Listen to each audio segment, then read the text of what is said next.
सुनो भाई,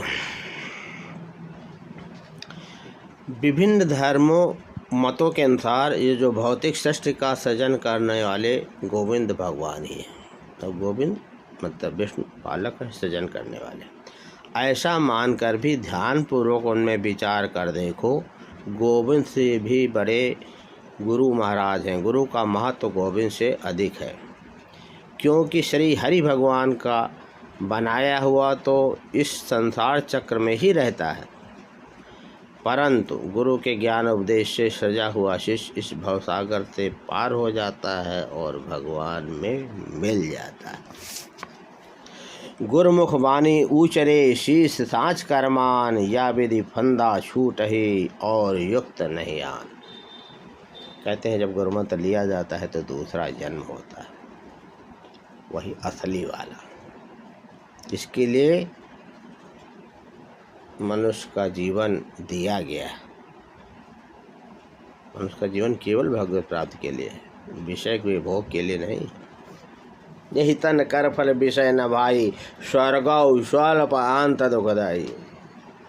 गुरु महाराज जी के मुख से वाणी का जो उच्चारण ज्ञान उपदेश होता है, शिष्य को चाहिए कि उसे सत्य मानकर उसमें शंका न करे, उसका यथावत पालन करे, दीर्घ काल तक विश्वास से निष्ठा से। कौनो आंतरिक तांत्रिक मान इन सब के पास न जाए। केवल इसी विधि से भौतिक बंधनों का फंदा छूट जाता है, इसके अतिरिक्त और कोई युक्ति नहीं है। जाके स्वरूप ज्ञान है सोई तरत भव माई, गुरु बिन ज्ञानो जंतु को कबहु मुक्ति सुख लाए।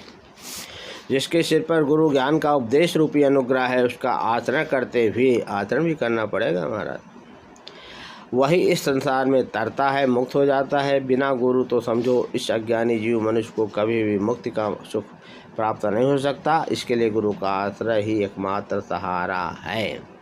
गुरु माने विवेक। अब इन सत्संग विवेक न हो, सत्संग गुरु के ही संतों के द्वारा ही मिलेगा।